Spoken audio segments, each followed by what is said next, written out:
Good evening and welcome to VSB News Online for Monday, November 24th. I'm Peter Cattell. The Corporation of Hamilton announced today that if any person who has been clamped in the past sues it to recover the cost of the clamp, the corporation will make a counterclaim for trespass and will seek damages as well as legal fees and costs. In the meantime, the corporation says it is still in discussions with the government regarding the resolution of the current parking and traffic issues.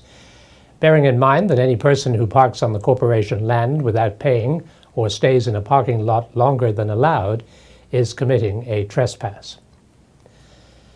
Finance Minister Bob Richards has accused the opposition PLP of playing politics with the issue of his new plan to create a modern airport via a partnership with the Canadian Commercial Corporation. The motive behind this attack is clear. They are desperate that we are actually embarking on a program to create jobs for hundreds of Bermudians and that this government will get credit for it. They're desperate to prevent that from happening. That's what's happening here. It's sheer politics. It's negative politics. They don't want to see this country succeed. They don't want us to get out of this hole that they created. They don't want us to get out of it. Now the government has elected to introduce legislation that will make it easier to obtain medical marijuana, you would have thought that the supporters of the idea would be as pleased as Punch. Not so, reports VSB News' Brian Darby. According to medical marijuana activist Alan Gordon, just 6 weeks after Attorney General Trevor Moniz announced that Marinol synthetic pills and not herbal cannabis would be allowed for medicine in Bermuda, a new Harvard study confirmed that Marinol does not work as well as the real inhaled cannabis for pain management, because the former takes 60 to 90 minutes to reach peak effect, whereas real cannabis effects are achieved much more quickly. Gordon says that this allows patients not to overdose on herbal cannabis, whereas Marinol overdoses are common. The activist, who has tangled with the OBA government incessantly on cannabis issues, feels there is a cultural war between government and the Rastafarian ideals. Speaking from Rhode Island, where he is lawfully assisting cancer patients to grow their own medicine, Mr. Gordon said that patients have known for decades that Marinol does not dissolve properly and that other studies have shown the same thing over and over again since the 1990s. He said if I told Trevor Moniz that the sky was blue, he would pass a regulation saying it was green, just to avoid admitting I was right. Brian Darby reporting for VSB News. The Bermuda government is seeking to formalize power purchase agreements between BELCO and the residential and commercial solar power owners. Minister of Economic Development, Dr. Grant Gibbons, was reviewing the progress made at the recent Energy Summit in Bermuda. One thing is clear, Mr. Speaker, we cannot continue to produce electricity exclusively from oil. There is too much risk, not just in terms of the volatility of pricing, but also in terms of the impact on the environment. We must examine other alternatives and create a diversified energy portfolio. We must ensure that the technologies are robust, proven, and economically viable, and that the rules of engagement are equal to the task. A crucial first step is to get the policies right while creating a transparent regulatory environment that promotes affordable consumer prices, creates jobs, and protects Bermuda's environmental and economic future. I'm pleased to inform this Honorable House that the Department of Energy has been working on interim measures to formalize power purchase agreements between BELCO and the residential and commercial solar power owners. The Department, on a very short-term contract, has engaged the firm of Gowling, LaFleur, Henderson to develop these interconnections and power purchase agreements. Their initial report has been received and is currently being reviewed, after which it will be shared with all the stakeholders, including the Energy Commission, the Bermuda Energy Working Group, the solar power installers, and of course BELCO as part of the implementation process. Tourism Minister Sean Crockwell says he cannot believe that opposition Senate leader Diallo Rabane could have been so reckless and false in his claim in the Senate that a principal in the company looking to rebuild the Club Med site had been jailed for running a Ponzi scheme. And he stated that a principal of the development company for the Club Med site was recently criminally convicted of running a Ponzi scheme and jailed. I heard that. I could not believe my ears, Mr. Speaker, because that statement is totally and completely false. There's absolutely no truth to that statement whatsoever, and it is egregiously reckless for someone in that position to get up and malign a potential developer in Bermuda. Unbelievable. No factual basis to the comment at all. Nothing to substantiate the allegations at all. I mean, and jailed. Recently jailed, Mr. Speaker. Unbelievable. Shadow Finance Minister David Burt has lamented in Parliament that from the looks of its new winter program and its invitation to come to Bermuda for its fish cakes, the new tourism authority appeared to be relying on contrived activities rather than homegrown talent. We've now, apparently, our winter season is no longer golf and spa season. No, it's leave New York City and come to Bermuda for a fish cake. That's what we're selling. That's what it is. I mean, that's what's going to get the people out of New York City and to Bermuda. And I mean, the announcement that they made of this whole change in the winter marketing away from golf and spa and towards, I don't know if they call it arts and culture, with these contrived events, the response was amazing because even their own supporters on Burn News were making these comments. Now, Madam Deputy Speaker, what I will say is that instead of the government attempting to create culture, how about we support the culture that exists already and instead of trying to contrive it? And then maybe the response from the people who are in the arts community who are struggling and looking for funds, instead of seeing the Bermuda Tourism Authority, which is our money, go to try to contrive and put events together to support those things. Clarion Bank and Meals on Wheels have forged their long-standing relationship with the 2014 Clarion Holiday Give Back program. More than $11,000 was donated to Meals on Wheels last year, and as volunteers today dished up some 150 meals at their Paget headquarters, Meals on Wheels chairman Joe Gibbons tells VSB's Charles Webb what the bank's generosity means to this important community outreach program. It means a lot. We have an annual budget of $425,000, and we have to raise $200,000 a year to make this operation work. These guys behind us are volunteers, but we have to buy our food, we have to keep this building running, and so partnership with corporates like Clarion Bank are very, very important to us. It's how we survive. Now, you're doing something for the first time. Tell me about that.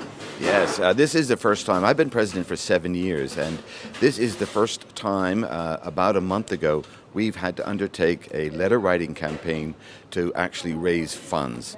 We are down about 50% this year so far on our gift giving, if you like. We have to raise $200,000 a year to make this work. To date, 6 months, we've raised $50,000. And the board sort of woke up to the fact that for the first time in our history, we've got to go out and ask the community. Now, obviously, you don't prepare porterhouse steaks, but tell me about the quality of the food. The quality of the food is excellent. These ladies come in here. Today we have turkey meatloaf, they're vegetables. All of our meals are hot meals, except in the summer. We do a salad once a week. But they're hot meals. We do fish, we do beef, chicken, not spicy meals because many of our clients have dietary requirements. But I think the quality is very good. It's a hot meal with a dessert, and we do a soup as well. In the summer, we swap the soup out with a juice. Now, in terms of quantity, how many meals do you put out in the course of a week? 180 a day right now. So let's say that's just short of, it's about 750 meals a week that we're doing right now.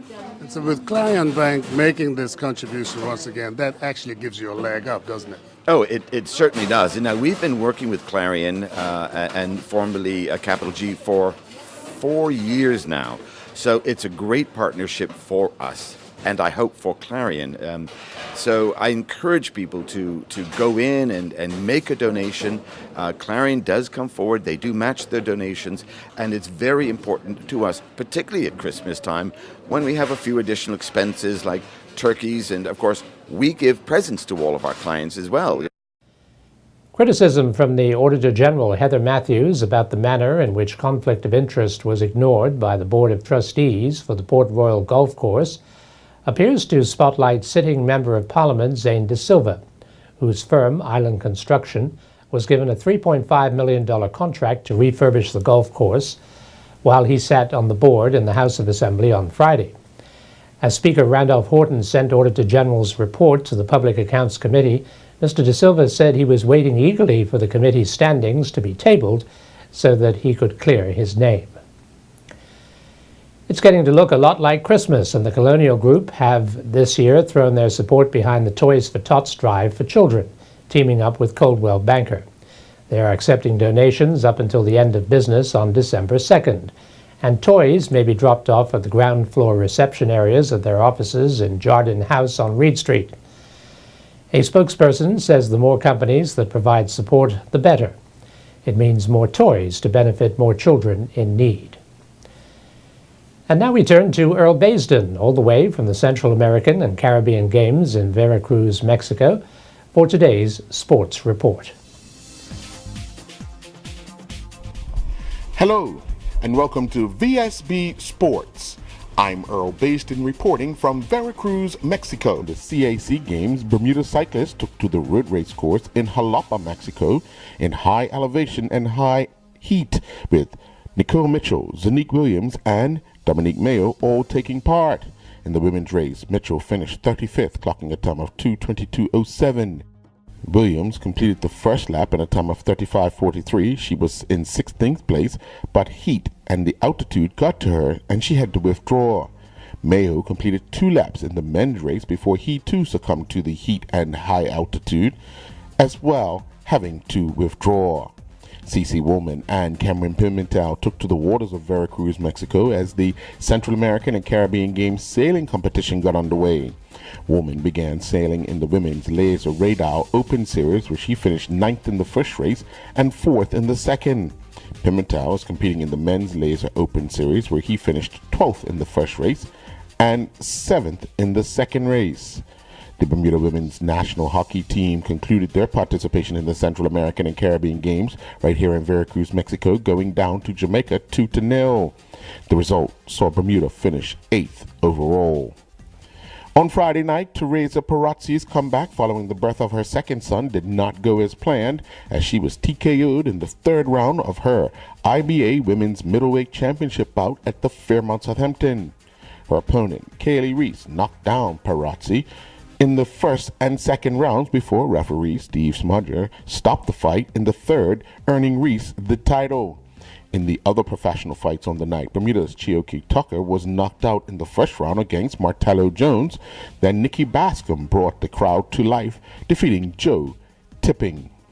Yesterday in Bermuda Football Association First Division action, 2 teams that share the same field and the same ambitions of promotion met at Police Field.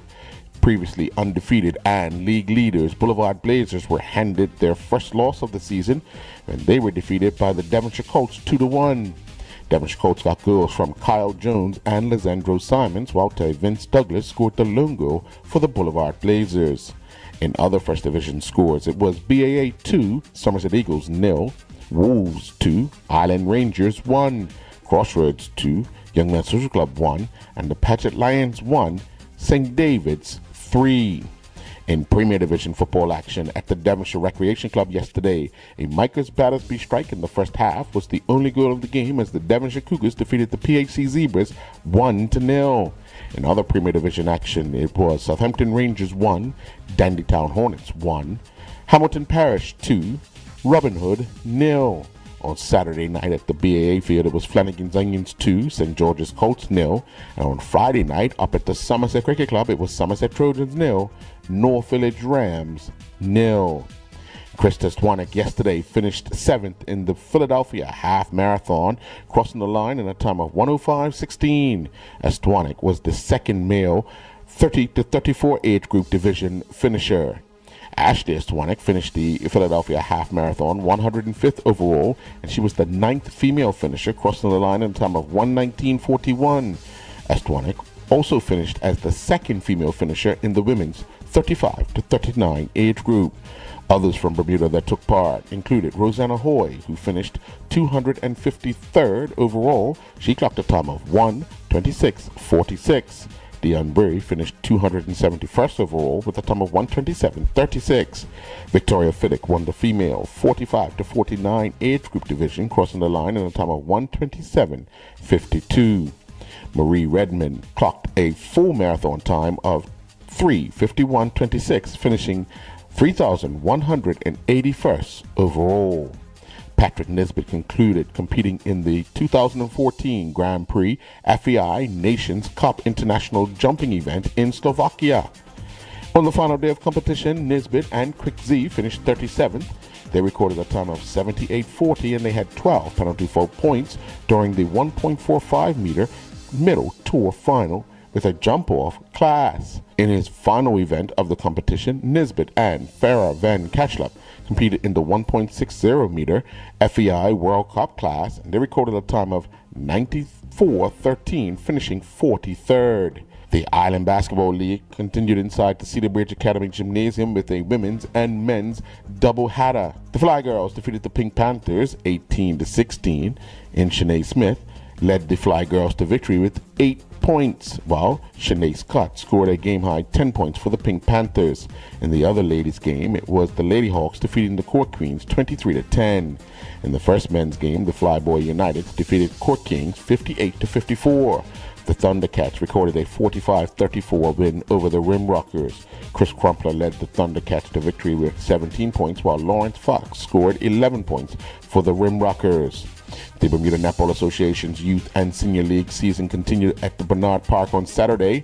In the under-12 division, the Baby Bluebirds 2 defeated Nets Greens 12-6. The Norfolk Lady Rams defeated the Baby Bluebirds 30-0. The Signwork Nets defeated the Warriors 56-2. In the under-16 division, the Signwork Nets defeated PHC 32-11. The Data Tech Nets Greens defeated the Young Men's Social Club Bluebirds Youngins 22-0. In Senior League play, the Young Men's Social Club Lady Bluebirds defeated the North Phillies Lady Rams 59-31. The WWC Pink Panthers defeated the Bermuda College 50-10. Young Men's Social Club Blazing Bluebirds defeated the Young Men's Social Club Bluebirds 2 36-20. Alex Dolan scored 29 goals to lead the Data Tech for Tees to a 32-30 win over the Signwork Nets.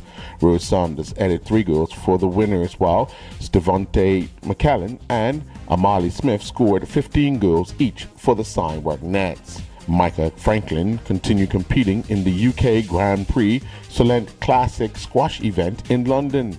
Franklin, in his second round match, took on world number 60 and the tournament second seed, Eddie Carlton, going down in 3 sets. Franklin went down 11-5, 11-6, 11-6. The Bermuda Squash Rackets Association Club's championship got underway in the Devonshire facility. The match of the day was in the men's veteran division, where Mark Zool defeated Jeff Engelman in a 5-set battle 4-11, 11-2, 11-7, 4-11, 12-10. In the men's open division, Shane McDonough needed 4 sets to defeat Derek Thiessen 13-11, 11-7, 8-11, 11-8. Denise Kime won her ladies open division match in 4 sets over Abigail Brewer 11-3, 11-3, 6-11, 11-8, and Joanne Bilby defeated Karen Bramlett in 4 sets 11-1, 12-10, 10-12, 11-4. The Bermuda Bowl hockey season resumed with a triple header at the PCC hockey rink with a total of 29 goals scored in the 3 matches. In the opener, the Minnesota North Stars defeated the Quebec Nordiques 9-5. The North Stars got 5 goals from Corey Collette and 2 goals from Nathan Kalowski. They also got single strikes from Shannon Goose and Evan Garnett. J.M. Tremley scored a hat trick for the Quebec Nordiques, while Bill Calloch and Kyle Chilson added a goal each. In the second match of the day, the Atlanta Flames defeated the Toronto Arenas 4-1, and the final game produced 10 goals, that being the California Golden Seals defeating the Colorado Rockies 6-4. The Blue Jays have taken a 3-2 lead in YAO Fall Bowl Baseball Series action after an 11-7 win over Big Red. Caleb Ingham racked up 2 RBIs on 2 hits for Big Red. He homered in the second inning and singled in the fourth. Sam Resnick held the Blue Jays hitless over 2 innings, allowing no earned runs, walked none, and struck out 5. 4 relief pitchers finished off the game for the Blue Jays. Liam McHugh faced 3 batters in relief. I'm Earl Basden reporting from Veracruz, Mexico for VSB Sports.